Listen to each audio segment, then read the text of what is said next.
In today's metals markets, I want to focus on gold today. Gold, some reaction to some of the news items today. We saw gold actually settle slightly higher on the day, but we did see a volatile session, and we did see it lower at one point as well. Gold currently right around the 1497 level. Now we did see it get into the 1480s handle at some point after the Fed announcement today. We saw quite a reaction, and when you look at the short-term trend in gold, we have now seen gold lower 3 out of the last 4 days. So we continue to see this short-term trend pushing the prices and holding the prices below 1,500.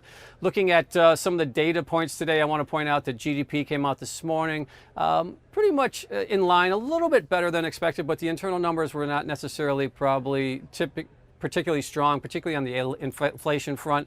So I think that's part of the reason why we saw some of the gyrations in the metals markets. And also we had the Fed announcement today. Now the Fed did cut 25 basis points, indicated that they're pretty much on hold for the next few meetings. And with that, we saw quite a reaction in gold. Now initially we saw yields go up, and then we saw gold under pressure, and then we saw a reversal of that later in the day. So gold did swing from negative to positive territory throughout this afternoon's trading session.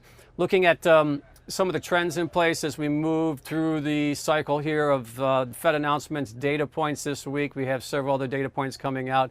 That you look at gold here, you know, it is still technically trending lower, and again having a difficult time holding on to that 1,500 level. We did see a little bit slightly lower session today, you know, after the initial close.